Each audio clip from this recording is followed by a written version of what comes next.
Our studio guest is the mayor of Twin Falls, Idaho, Don Hall, joining us this segment of the program, and he's here with us every few weeks or so in that rotation that they have over at City Hall. And your number came up because a couple of people who are running for re-election on the council basically have decided they got to pull themselves off the air for a few months. Although, a lot of these races, I'll put it this way, really, I think that rule only applies about 60 days out, and there's not really a rule any longer. Ronald Reagan got rid of that rule back in 1987, I believe. Oh, wow. See, I wasn't aware of that. I know that we always pull ourselves out of the rotation when we file, when we Right, do the right, official filing. right. And if you've got an election coming up soon, I think that's probably a Yeah, wise it's choice probably to the make. right thing to do. But on the other hand, we'll make time for people, and if they've got an opponent or two, we'll do that. That's not going to be a serious issue. But you don't even have a race coming up until next May, and so I was saying the other day to somebody in the office, I said, "All right, we'll consider something along those lines in March," because no one is going to be thinking about any elections No, no. before that. And then, of course, next year is going to be kind of a different year because the actual national primary is going to be in March. Right. And then the local primary is going to be in May, Which will confuse it people. will confuse. I mean, it confuses me. Actually, I think it's better in the long run. I brought this up to Steve Millington yesterday. I think it's better for local candidates because a lot of people will be thinking presidential primary, and they'll go in, and if you were also on the ballot, they'd be bullet voting, and you may not get many votes in a local primary Yeah, race. yeah. Yeah, I think there's a bunch of different ways to look at it. It is what it is, so we're just gonna deal with it. So You are a candidate for county council or you county well count. I have announced commissioner. that I intend to run for county commissioner. There's no filing period at this point, so there's nothing official out there. But I intend to run for county commissioner. It's not much of a different change in address. It's a few blocks away, but there's a different sort of responsibility in each Well, job. well, there is, and it's in some respects it's more complex. Some respects not as complex. County commissioners, the county has a bunch of different elected officials, and each one of those are answerable to the public, and each one of those have their own specialties within the county. The prosecutor, the coroner, the sheriff, and on and on. And so that's going to be different for me because and I think that's where I have a strength. I like to build consensus and work with folks and come to common goals. The city is different in the respect that we have a commission or a city council that we are more like a board of directors than we had a city manager that runs the day-to-day operations. Hmm. And in a three-person sort of government, as the commissioners are, Hmm. it's a totally different responsibility that you get out of that. But it's also you run countywide though as well, right? You don't You have do so districts. so you have to live within a district that you intend to run for. So I live within District 2. That's mainly encompasses most of city of Twin Falls. However, there's some outlying areas that are in 1 and 2, Sure. or excuse me, 1 and 3. But it's mainly in the city area. But the whole county votes for all 3 seats. And I was going to say it's similar to in back east they have these big unwieldy things called county legislatures comprised of sometimes 25 people. Wow. And I've seen that happen and how that government works, and it can be a slow process. You get out to about the Mississippi River. I think in Missouri they're called county judges, but they're commissioners, and it's usually a three-member board, Mm. and that gives you three different schools of thought sometimes on Right. any issue.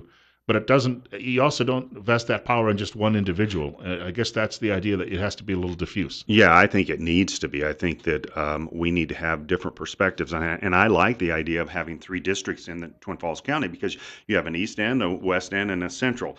Essentially, is what you have, and of course, each of those areas have some different nuances to them, and so you, as a county commissioner, you serve the whole county, you represent the whole county, but you might have a perspective because of where you live that you can bring to the table when decisions are being made. Our guest is Mayor Don Hall, joining us from Twin Falls this morning. It's 9:11, and we'll call it 60. Bill Colley with you, too, as well, on News Radio 1310 KLIX and newsradio1310.com. First time I met you, we were talking about wastewater and management. We were having a cup of coffee, and we had a conversation about that, and you said it was one of those things because of once you got elected, you really had to delve into and learn about. Yes. But then you become somewhat, you get some expertise at it. And we were just talking during the news break that you had experience with that just a few days ago. We did. We took a tour of the wastewater treatment plant, and of course, folks know that we passed a bond. The citizens passed a bond a while back to improve not only the wastewater treatment but also the collection lines that come to it, because we were really pushing on the edge of capacity. And if we're going to be a sustainable growth community, we have to have some capacity down at the wastewater treatment plant. So the voters overwhelmingly passed the bond, and so we got a tour of the new stuff down there. And I'm not an expert. It's fascinating, really. And we were joking the first time that we met that I said, 20 years ago, if you would have asked me, I know anything about a sewer treatment plant, I would have said, why would I ever? But as a elected official, when you're charged with making sure the budget and these things are being met for the community, I mean, it's an important deal. Yeah, I was going to say we had a conversation too with Dr. Tripp just before he left the building, and that centered on how fast the city is growing and some of those projections. And I said, I don't think we could ever get to 125,000. And you said, you know what? Maybe. And so all of these infrastructure issues are going to be with us for a long, long time. Well, they are, and prior to the Chobanis and the Cliff Bars and those kind of events, we already had folks. We were looking at studies talking about the whole Snake River Plain where we live, and we're in the middle of that, of course, Right. stretching all the way from Idaho Falls or above and all the way over to the Oregon border. And the projections of this plain growing in the next, few decades. I mean, there's going to be growth here, and we need to be able to plan for that. I was going to say, it looks like if you look at a map, it looks like a giant fishhook. It does. But since the weather here is somewhat temperate, that seems to be attracting a great many people. Well, that's attracting people, but what we're also finding with folks today is folks are looking for a place to live, moving there, and then looking for a job. It's a new generation. And so Southern Idaho has beautiful amenities here. I mean, look at our canyon. Look at the fishing and the hunting and the recreational. From there's a term from mile to mile. You can run the river. You can do all kinds of things here.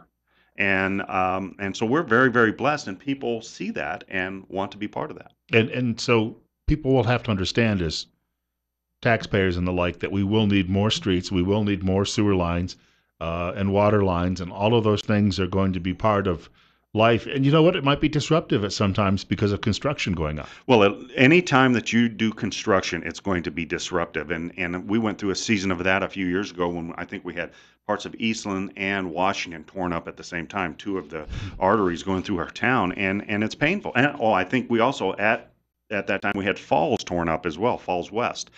But it's just a sign of the times and the growth, and we're trying to keep up on those infrastructure issues, and because you can't let them deteriorate. If you do, it's way more expensive to deal with. And this, of course, is going to impact the county as well because the city just doesn't grow and stop at the city line. People are going to say, well, I like this house just across the line toward Kimberly. And so all of this has got to be integrated at some point. Well, it does, and there needs to be great communication between the cities of the county here, all of them, Filer, Murtaugh, Hanson, Twin Falls, all of the cities that are here, and the county, and discuss how we want to see these things grow. And the county needs to have a seat at those tables in the area of impact and those kind of things. Very quickly, since we're coming up near the break here, and I know we've talked about this already, and it's I've talked to everybody who's been in elective office about the refugee resettlement program. But you were at the meeting yesterday, the pre-meeting of the luncheon. I was, and so a lot of you got a chance to get some questions answered there, and then there was the big meeting last night. Are you satisfied that these people know what they're doing? I am. I think they know what they're doing. They gave us information. They answered any question that we asked them. They really gave us some insight about how the process works and the facts of how it works. Because we hear all these rumors and the like, and they were real. They said, yeah, we cannot. They can't guarantee. And life is risky. Okay, bringing folks here from other places is risky. But they are trying to mitigate that with as much intelligence and investigation as they can do on their part. I was satisfied with the meeting. I was very, very pleased that we had that level of folks from Washington D.C. coming to our a small little town here, Twin Falls, and sharing with the folks their perspective and the process. Suzanne Hawkins was here a few weeks ago, and of course, you're a former law enforcer. She said most of the people who she's talked to on the local level who have concerns about how it's going to impact their job, for instance, are in law enforcement because they deal with all the first responses if there's going to be any trouble. Are you getting some of that feedback from people you used to work with who still wear badges? I'm not getting much from law enforcement themselves. Obviously, they're always involved in that. I'm getting that from citizens worried about our law enforcement officers.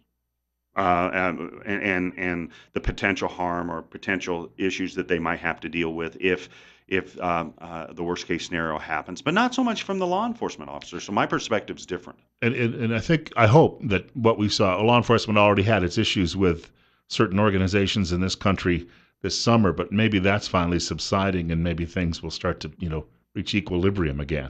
Well, I am a true believer. I want to listen to all sides of any issue, this one included. I'll sit down with anyone. I've talked to people on both sides of this issue and listen to their concerns. And they, I think where we devolve into name calling and on either side, I've heard it from both sides. I think that that's not productive. I think that everyone has a seat at the table and their voice needs to be heard, and I'm willing to do that. And the debate we've had on this, going back, gosh, since March or April, I mean, I would guess that everyone has pretty much made their viewpoint clear. And I don't know how much more debate we can have. I guess it'll be ongoing, though. Well, I think last night was, for me personally, I had some questions answered.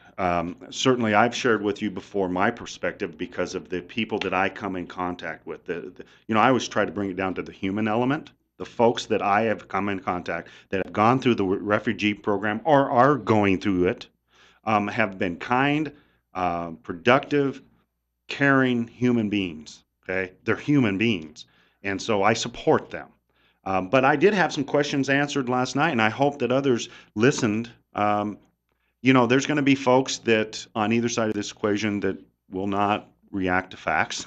They're so emotionally charged, or their perspective is so different that they don't believe our federal government. And I certainly understand some of that perspective because I was interviewed by a New York Times reporter yesterday, and I shared with him. He asked me why, after 30 years of this organization being here and refugees coming here, why is it all of a sudden now? And I guess I waxed a little philosophically. I think locally we're feeling a little disenfranchised, that our voice isn't being heard in Washington, D.C. I'm not saying about our representatives. I think that they do. But I'm saying the current administration, that maybe we're not being listened to. And you can see that with some of the decisions that Sure. are certainly not popular. Want to thank Mayor Don Hall for coming by this morning.